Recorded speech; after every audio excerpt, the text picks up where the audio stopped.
Hello, good morning. What a messy, messy reunion. I got answers to questions that I didn't even know I had. Normally, reunions in the past have been very lackluster. I was very, very happy with the reunion last night. They actually got out of a lot of the fluff that we normally just don't care about, that they insist on focusing on, and got down to the real issue, and that was Casey. Let's share and get right into it. So, we do start the reunion with the couple that was, I guess, the star of the season. We do start with Meg and we start with Jordan. So, Megan is there. We have seen all of the spoilers for Megan. They come in, they talk about their breakup. He apologizes for saying that he wished he never introduced her to Luca. I got it. Maybe not as a person, but obviously he wishes that since she didn't become part of Luca's life, he didn't wishes he didn't introduce her as like a potential mother figure or his potential girlfriend or stepmother or whatever, right? Like now Luca has expectations of her. I'm sure he didn't care if he met her in passing as a person or as, like, a friend, but as somebody who was going to seriously become part of their lives, yeah, I get that. I don't think he needed to apologize for that, but we're here. He doesn't wanna be canceled, so whatever. He apologizes for saying that. She apologizes for nothing, but, she enjoys her life and that's what she wants. She wants what she wants. So they do quite quickly get into which I thought, "Why is this going to be the spoiler that they teased in the preview if they're just going to resolve it within the first 5 minutes of the show?" Doesn't really give you, the want to go ahead and keep watching, but it was worth it. It was worth it. So she goes ahead and she finally teases her big news and surprise, surprise, she had a baby 2.5 months ago. 2.5 months ago with her new beau, Paul, Walmart brand Jeff Bezos. So they have their baby. He is a cute little peanut. And so she was not particularly serious about never becoming a mom, which we know that she was just saying that. It was just reactionary. We know that she was not. I wonder if they knew when they were cutting that last little bit together that she would come out in the preview and be like, "I have a baby." Like, who writes those kind of things, right? But whatever, they did it. She's got it. I don't think that that necessarily was planned, but, it was just a serendipitous fluke. There it is, an oxymoron. It was serendipitous that she also came back with a baby, considering those were her final parting words for us. So they don't have too much drama. I guess it was nice to get them over with quickly because the only thing Jordan said for the rest of the episode was, "I have ADHD." I don't know. I have not been trying to keep up with like spoilers or the cast outside of the show. I've been trying my best to avoid spoilers. Like I've obviously been talking with friends. I've had some things spoiled for me, but I have not like gone and seeked out couple things though, spoilers, so I don't know if that is, like, have people been accusing him of having ADHD? I'm not too sure. I was distracted the entire time by this floor. I legitimately thought there were piles of dirt on the floor, and, like, there is a whole bunch of stuff on the floor, but I literally thought, like, the floor was dirty, like, they just shoveled, like, soil onto the floor for some kind of aesthetic thing, I don't know. It turns out to be a carpet, but there's also a lot of dirt on the floor, like, did anybody else notice this and get severely distracted by it? Because I did. It was bothering me every single time they panned out. Also, I thought maybe Edmund was wearing Krispy Kreme socks. I don't know, we didn't get a close enough view of it, but that is my theory, is that Edmund is wearing Krispy Kreme socks. It is now canon in my head or it is now the official lore in my head canon. So, there was really not too much. We found out the timeline for Megan and Joe, and no, not Megan and Joe, oh my god. Joe's the one person that Megan didn't date. We found out the timeline that, I guess, they broke up in April. Shortly after that, Megan went on a few dates with Blake. And then apparently she also went and I can't remember if she dated Mike. She definitely dated Blake. And if she had a couple of like brief interactions with Mike. Don't quote me on that, but I feel like that is accurate. But at this point, this cast was so messy, I could be making it up. Let me know. But I feel like it did happen. Anyways, by June, July, a mutual friend had introduced her to Mr. Paul, and within 3 months, she was pregnant. She said their relationship was really rocky to start out, which, of course, like having to learn each other, plus all of those pregnancy hormones. I am not saying that all women are hormonal and emotional when they are pregnant. I am just saying that pregnancy can do a number on you mentally, physically, emotionally, and every single like mentally in every single way. And so, if that was a factor in trying to get to know each other, because I'm just thinking in 3 months, you're still like your like, honeymoon self, like, you're still your dating self. You have not even, like, unmasked the real you yet. And then to get pregnant and have all of those, like, hormones and all of the emotions surging, and then to have the baby go through that well, she's still going through that, like, post-pregnancy phase, and then having to, like you're gonna have to learn each other again, like, 3 whole times. I remember when I was pregnant with one of my sons, I literally cried over seasoning salt. Like, we went to A&W, I asked for fries with seasoning salt, and when I took my fries, like, took a bite of my fries, there was no seasoning salt on it, and I there was nothing I could do, like, the tears by the time I thought about how irrational it was to be crying over seasoning salt, like, I was already, like, full ugly cry, blubbering tears. It was not pretty. Would I do that normally? Probably not. Depends how hungry I was. But you're not you when you're pregnant. Like, you don't necessarily have full control over your body.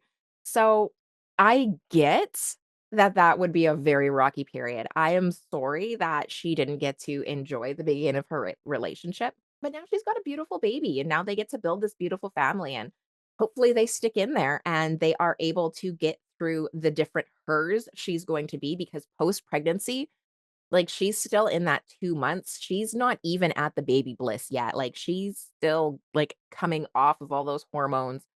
If you are, like, breastfeeding, that is a whole other mental journey that you have to surmount. Like, there are so many things that you go through with a newborn that being in a still in a fairly new relationship is tough, and they're still in a new relationship because he now has to meet mom Megan, and she hasn't even met mom Megan yet, so we will see how that goes. Not saying that I'm pessimistic about it, just saying that, "Oh my goodness, girl, you move fast." Jordan is still single. He says he's focusing on Luca and that he has ADHD. Maybe it's an inside joke. I don't I wanna say Annie no, Anne, this one here, Nick's ex. I would like to say Annie, she is drunkety drunk drunk. Like, she's drunkety drunk, drunk drunk. Allegedly, I suspect yeah, that was like, I clocked that. They cut I'm sure they cut so much of her out because she barely gets a moment, like, they barely even acknowledge her presence there. I'm wondering because we only see an hour and a half, these actually take hours upon hours to film, like, they probably filmed for, like, 6 hours, 7 hours, maybe longer, but you only get, like, an hour out of it, so I don't doubt they got more of Annie. I wonder if it was just completely unusable, but we're not even talking about her today. Then we get into the meat. We get into the meat of it.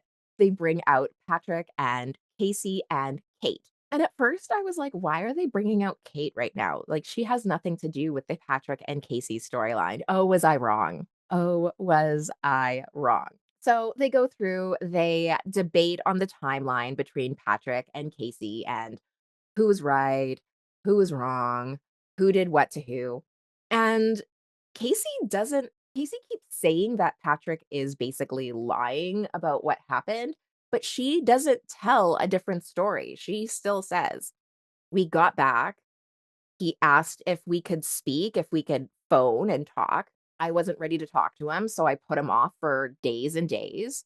And then he basically was like, "Fine." Which, yeah, if you just ghost him for, like, 4 days and is like, "I'm not ready to talk to you. I'm not ready to talk to you," then he's like, "Okay, let's just be friends." Maybe he finally got the hint, and, after being able to talk to other people, talk to his friends, be away from you, and, like, come off of your wiles. And so then he's like, "Fine, no pressure. Let's just start out. We'll just be friends." And she was like, "Cool." And then he was all like, "I would still like to talk to you and, like, get some closure." And she was says, "No, no, I don't think so." And then I guess when they were doing the stampede thing, he was like, "What do we say?" And she's like, "I think you should say we're broken up," because she was not really being responsive to him.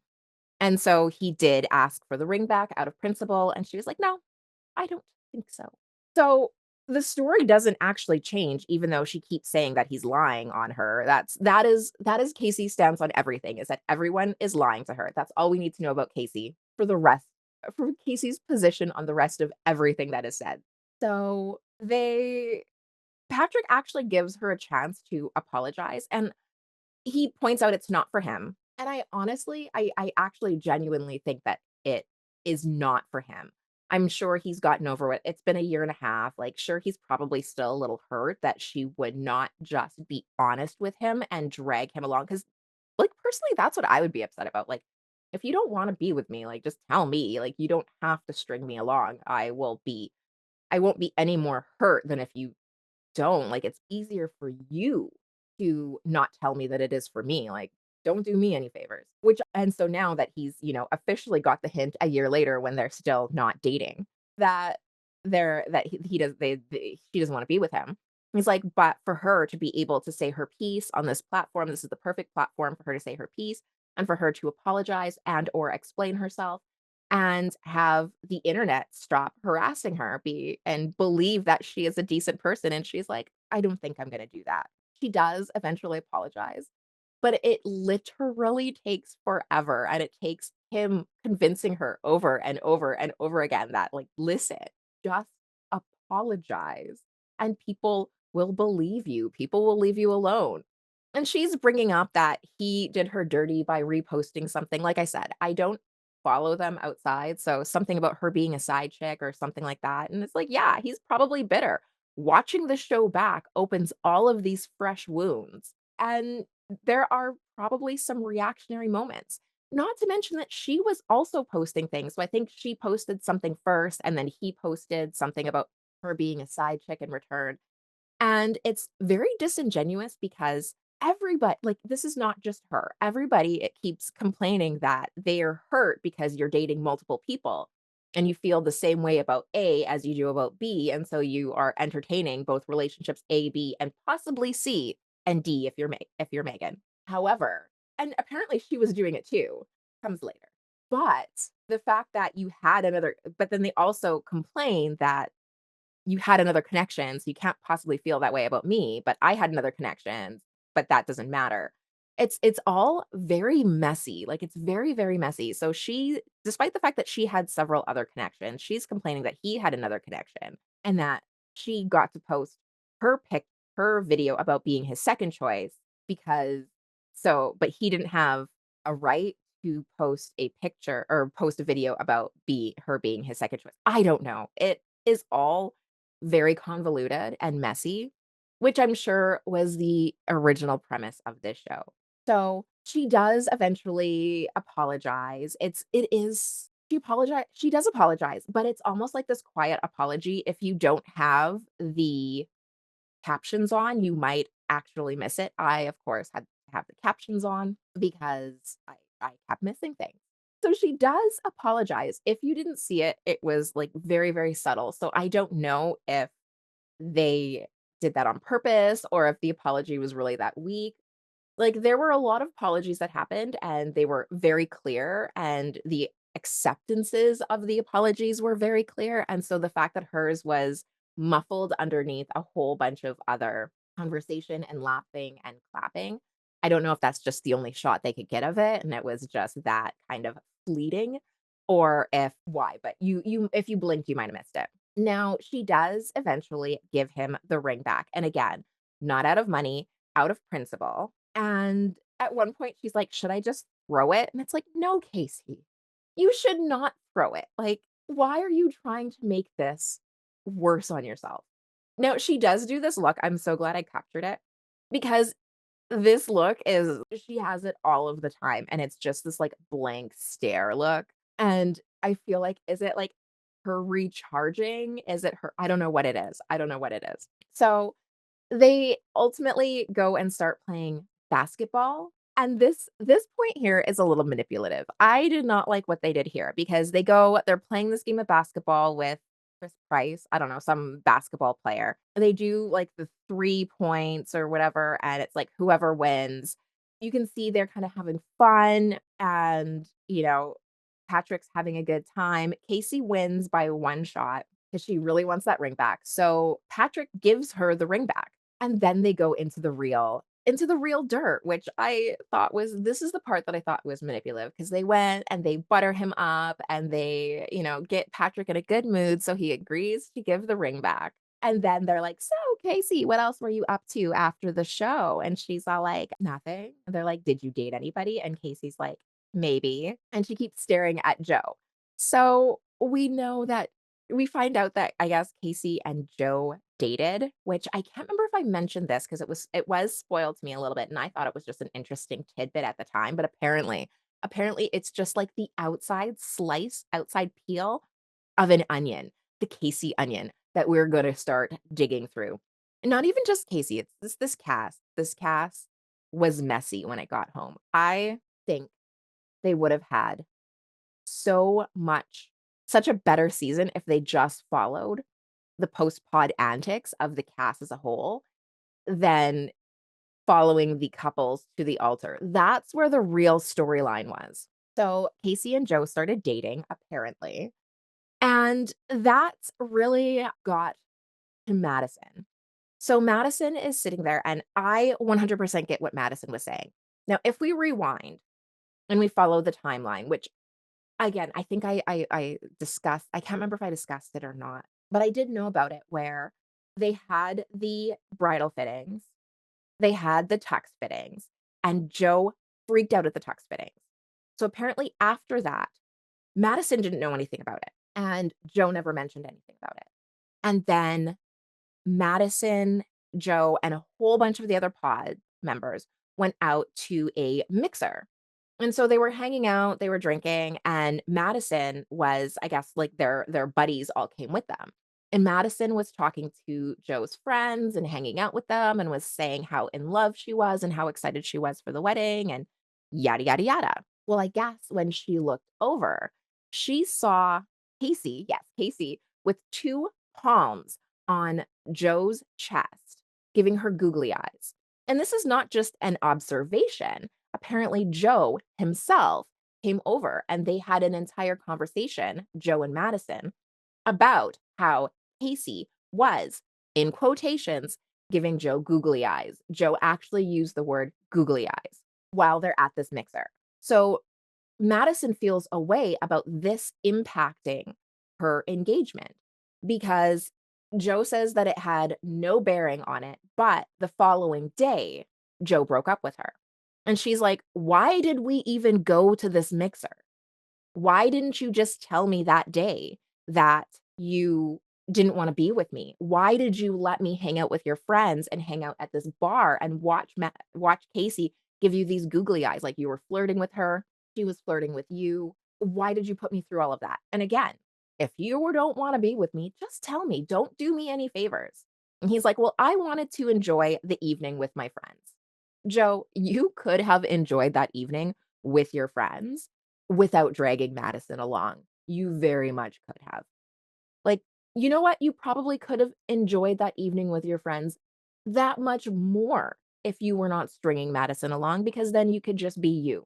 So she feels like this impacted her engagement. Joe and Casey don't get it. I feel like Casey just doesn't want to get it at this point because this is just something that she keeps doing the whole time. The whole time she's like, "I didn't get it. I didn't get it. I don't remember." Joe doesn't remember either, but Joe doesn't remember anything. We'll talk about the stash in a minute. So that was Madison's little moment in the sun there. And I'm glad that she got a chance to get all of that out. She was complaining that, like, she wanted closure and this was, hard for her. And I guess that they did meet up once more after without the cameras to go out for a drink to, like, talk it out and try and seal some closure. And she's like, "Yeah, and then you started crying and making out with me." And he was like, "Yeah, I probably should not have done that. That was probably not the best thing to do, but I did it and here we are." He says that he has a hard time feeling emotions and, like, expressing his emotions in the moment, and I get that. And so later, sometimes they spill out. That was kind of the conclusion to their story-ish, but there was more because, again, why did Kate come out? Well, I guess there was some overlap. So there is another party, Avery. Why did we not bring out Avery? We see Anton's new girlfriend. Why not bring Avery? So I guess there was a party at Mike's who also wasn't there. Wish he was, because I would love to have gotten some clarity there as well. Oh, and Mike had apologized to Jordan about the diabetes thing. I went on a rant on it in, like, episode 1 or 2, if you wanna catch that about the difference between the diabetes. But he did apologize, and he does now know that there's a difference. And he does now know that there is a difference. So, I guess Mike had a pool party. Everybody came, and according to the story, Joe brought Avery, but Casey was still dating Joe or thought she was still dating Joe, despite the fact that when Vanessa asked them how things fizzled out, they were just like, "Oh, we just kind of grew apart. Nothing really happened." Apparently, everything happened. So we find out that the whole reason that Madison found out that Casey was dating Joe is because she went up to Casey at Mike's pool party and informed her that apparently they are Eskimo sisters. I've never even heard of this before. I was like, "What?" No, I didn't Google it. No, I won't. No intention. So, Kate comes in because Kate knows the rest of this story, and Kate was like, "Yeah, if you and Joe were not still an item, why were you in the corner of Mike's pool party crying because Joe brought Avery?" Now, Joe doesn't remember that he brought Avery. He feels like Kate brought Avery, and Kate was like, "No, you brought Avery." And he's like, "I'm pretty sure that I was not dating Avery at the time." And she's like, "Yes, you were. Avery and I were friends." And he's like, "Why are you trying to get me in trouble when I get home?"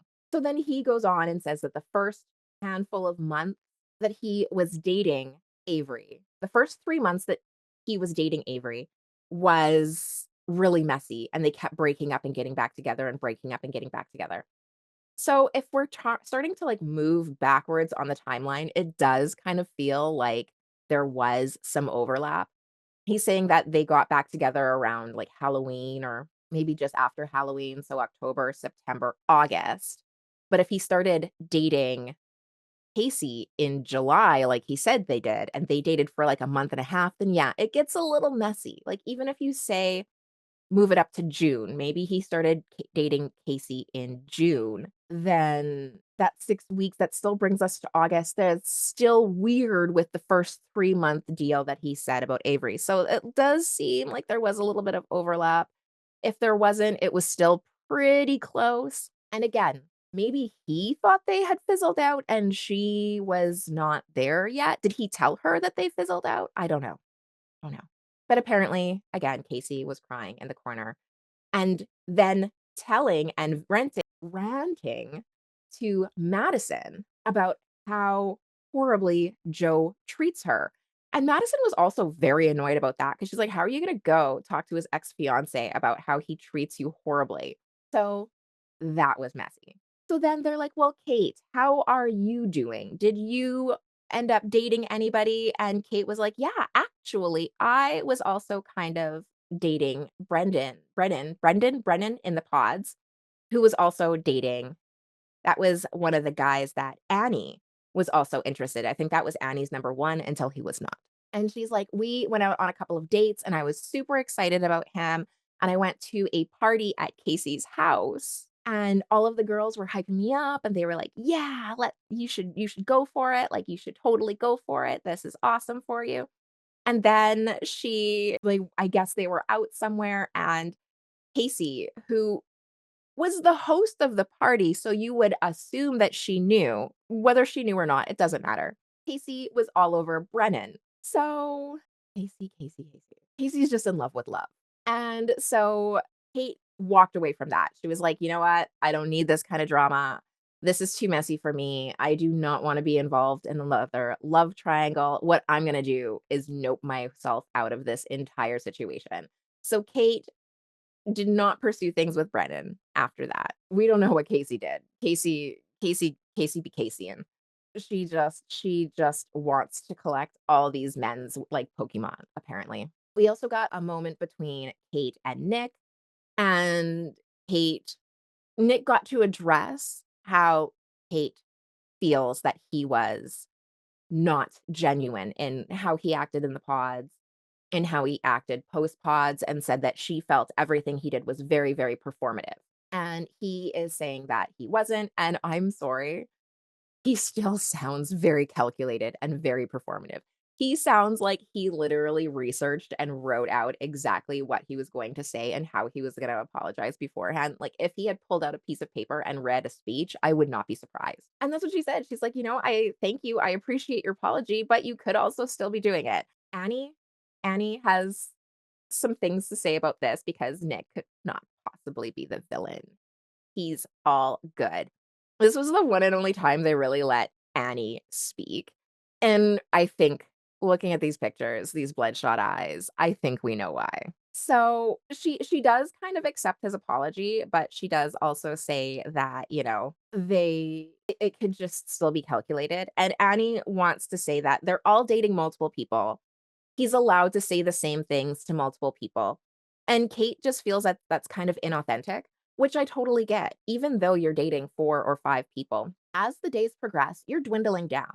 So as you get closer and closer and closer to day 10 or decision day or whenever it is, like, you would not expect that you are still feeling so intensely. Even if you are, like, I would not be surprised if you were feeling so intensely about 2 different people, but you would kind of expect that your conversations with person A and person B would be kind of your conversations. You're not just reciting the same thing like, "Oh, that was a great line. I bet that's gonna work on the other one," and just love bombing them. I 100% get how Kate would want a lot of the things. Like, that would be like watching it back and him making a pet name for Kate and using it on Annie as well. Like, why are you giving me a pet name? Why are we having this cute inside joke if you're just gonna use it on everyone? And I think that that would be kind of the same. I think that if somebody is going to propose to you, it is not unreasonable for you to expect that person to feel more strongly about you than someone else. And if they don't, I don't think that it's wrong for you to be I wanna say upset about that. Like, I don't think that it's wrong that you to question how you can feel so intensely about person A and person B right up until the end. And when she asks him to kind of explain it. He can't explain it. He just gives like this scripted response about how this is the experiment and I wanted to try and I went with my better connection. It's like it's not about going with your better connection. Nobody wants you to go with your worst connection. What I want you to do is be authentic and have a conversation with me, not rehearse a script. I think that that was Kate's point, is that she just felt like it was not authentic when she watched it back and you're having the exact same conversation with both people. Like, it feels scripted, it feels planned. And I totally, totally get what she's saying. You are dating multiple people, but I get that for someone to propose to you, you would want the two of you to have something special. And if you have the same thing with two different people, then how do you choose? That's kind of what I was getting out of her. Like, and then for him to just, like, turn on her and use religion as an excuse, which he totally gets to say that religion is his reason for not wanting to be with her. That's 100% fine, but don't use it as a weapon. Just be like, "Hey, if you are not religious, I really am. That's how I see my life. That's how I want to pursue my future and raise my family." Be like, "Okay, you know what? You're not doing me any favors by stringing me along. That's fine." So, that's kind of the wrap up for them. Annie says that she never did want Brennan, that she's glad she didn't choose Brennan, and that's really all she says. Like, there's nothing else. They don't ask her any questions. They don't ask her for any updates. They don't do a sobriety test. They just kind of leave it at that. She went through a lot of the stuff that I just said, is that you're dating multiple people and that you don't necessarily know who is gonna come out on top, and that you can feel strongly about 2 people. But yeah, and that she's glad she went through it with Nick. She does not regret trying to stop Nick from leaving. She was trying to hold on to what they had in the pods, and she felt like the harder she tried to hold on, the further Nick moved away. Ooh, yes. So then we have this really fast moment between Nick and Joe, where Joe apologizes for his after his solo scene where he's like, "Yeah, Nick's a great guy. He ain't my guy." So hilarious. He doesn't remember that either. This is also a theme with Joe. He doesn't remember anything. He doesn't remember the Casey incident. He doesn't remember anything. But again, when we've seen him extremely inebriated on several occasions, so I would not be surprised if he doesn't remember because he was drunk, but he could also just not remember because that's the easiest way to not get canceled. So he was saying Nick was explaining that he didn't know that Annie and Brennan were dating, and that he wasn't trying to be, you know, he wasn't trying to be rude, or he wasn't trying to be manipulative, and he wasn't trying to play in Brennan's face when he went up to Brennan in the pods to try and console him for Annie breaking up with him. He just didn't know. And again, maybe he didn't know, maybe it's calculated. We never know with Nick because every single thing he says is so calculated and rehearsed. And I get that. Who do we go on to then? Casey. Casey, the whole time that Kate was telling the story about Brennan, Casey just was staring at her like this, and it's one of those moments where it's just like, you are, staring at her, trying to, not manipulate her, but trying to, force your thoughts into hers. Like, have you ever if you have a cat, have you ever sat there and you watch your cat staring at you like they are trying to telepathically, change your thoughts into whatever it is that they want? That was Casey while Kate was telling this story. She's just over there, trying to implant her thoughts into Kate's thoughts so that she could change the story. She also doesn't remember the story. And at one point, she's like, "Patrick, you know me. I would never do that." And Patrick's like, "Do not bring me into this. I have nothing to do with this. Do not. I was gone. I left. I am not going to be your savior in this situation." We then go on to Anton and Allie. They were as boring in the reunion as they were during the season. Anton has moved on. He's got a new girlfriend. He brought her. He definitely has a type. Even though he picked Allie sight unseen, they both have the same kind of dark hair. She's beautiful. Dark hair aesthetic, long dark hair aesthetic. They talk a little bit. He wishes that Michelle, his friend's girlfriend, didn't go and talk about him behind his back and try and sabotage his relationship with Allie. Allie is saying that in the pods he came across very, very outgoing and a go-getter, and that's not who he was in real life, that he was very quiet and stoic. And I think that that is funny because the view that we saw of him, he was very quiet in the pods. He did seem very quiet and thoughtful. He did kind of mention that at the time he used to have a couple of drinks in the morning. He doesn't say that he does anymore, but he also doesn't say that he quit drinking. But yeah, that was really the end of them. He's in a relationship. She says that she doesn't want to say. I think she probably is, and that's why she doesn't want to say, or maybe she doesn't want people looking for this new guy and harassing him. Who knows? Then we go on to very, very short because literally Casey and her tangled love life took up the entire reunion. Edmund and KB. KB brought out a list, but she said it's just because she doesn't have a great memory, which I get it. She was talking mostly about how Edmund was so different behind the camera as it was before in front of the camera.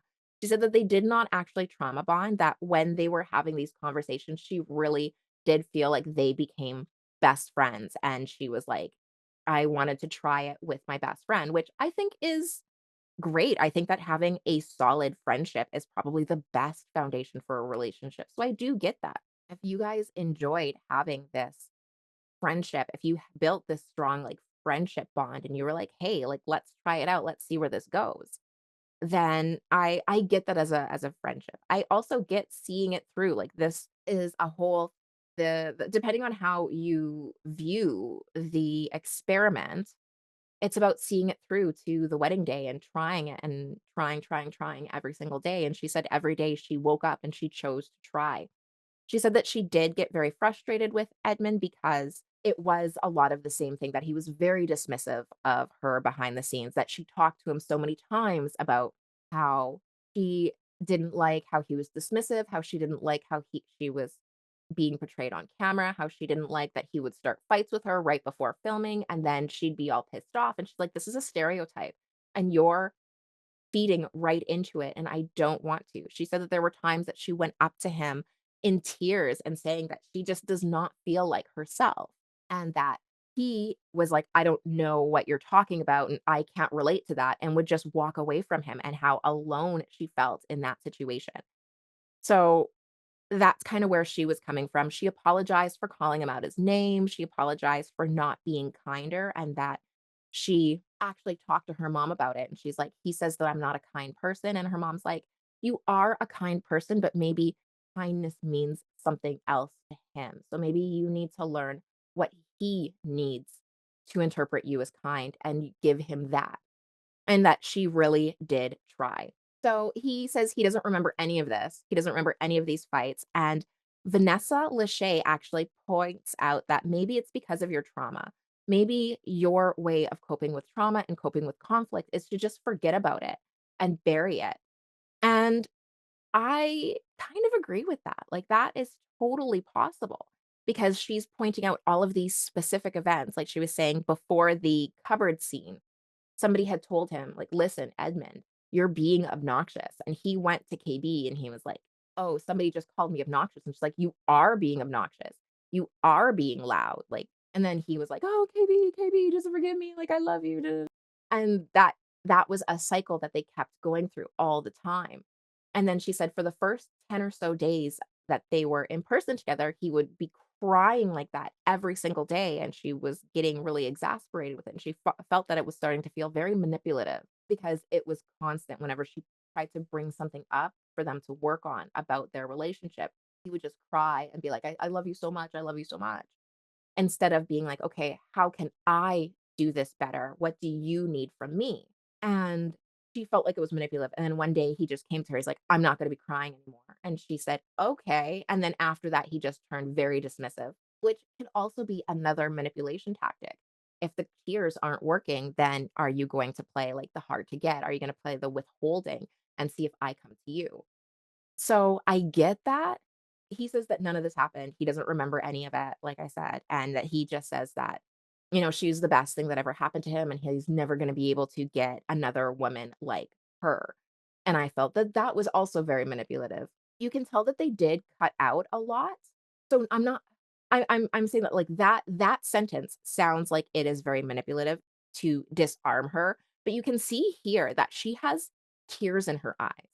So I feel like there was a lot more that was cut out, and so him saying that specific line, I'm not saying that he was trying to manipulate her, I'm saying that it was edited in a way that where that line was positioned seemed manipulative.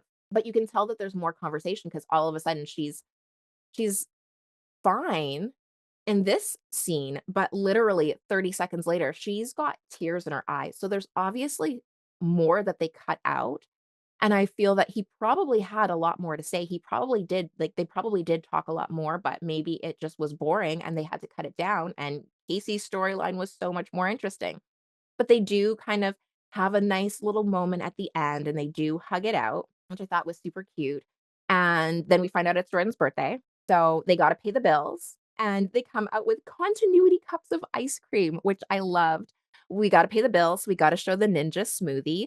I wonder if that is it Ninja Smoothie, Ninja Ice Cream Maker? I don't know. I want one. I think that would be so much fun. I wonder if it's made out of chicken smoothie and Crystal Light. But that's it. That is the end. Blake is the one that brought it out. He shows up in this episode just as quickly as he left in the last one. I guess he probably also didn't really have too much to add. to the storyline because he didn't date Casey. But that's where we end. I wish we would have seen if Blake and Anna got together outside because they left together. They kind of left it in the show as if those 2 leaving was related. I don't know if it was or not, but it would have been really cute if they did leave together. If she left and then he felt so strongly about her that he left a few days later.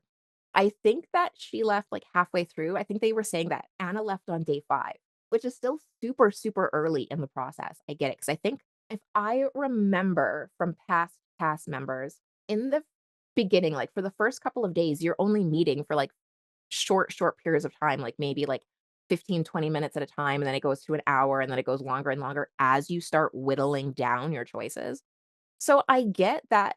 So now looking at it in that perspective, I get that Patrick was like, "I really like Anna. I really wanna grow that more," but then you're not there yet. Like, at day 5, he's probably not at love yet, but he's all like, "I really think that I can make this work with her."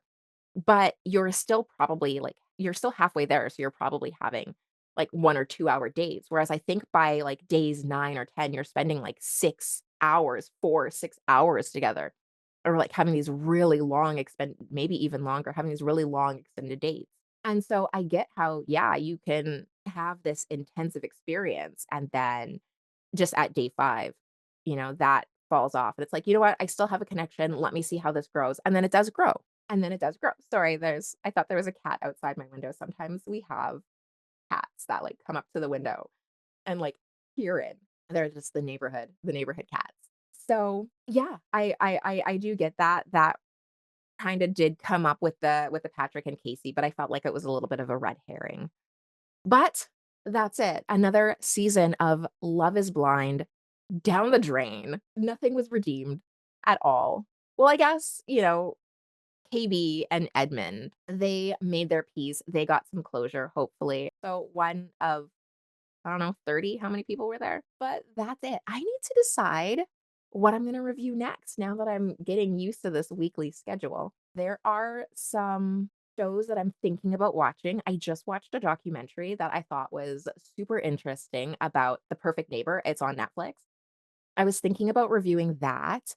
Either that or I was also considering reviewing the Murdoch like, that's like a 3-part kind of mini series dramatic reenactment. I watched that trial in real time. So fascinating, like, you could not you literally cannot write a more outlandish story. Like, if somebody came and made that just as a movie, and I didn't know it happened in real life, I would be like, "They have jumped the shark on this one." But there's also The Witcher, and I haven't decided if I'm gonna watch it yet because watching what's his name? Liam something? Liam Hemsworth, is that who it is? Watching him try and take on the Geralt role is like an uncanny valley moment for me, and I don't know if I can do it. We'll see. We'll see if I can watch it, how completely unwatchable it is. I don't know. I don't know. But why don't you let me know? Leave me a comment if there's something in particular you want me to review, and I will see you next week with something. Who knows what? It'll be a surprise. Subscribe to find out.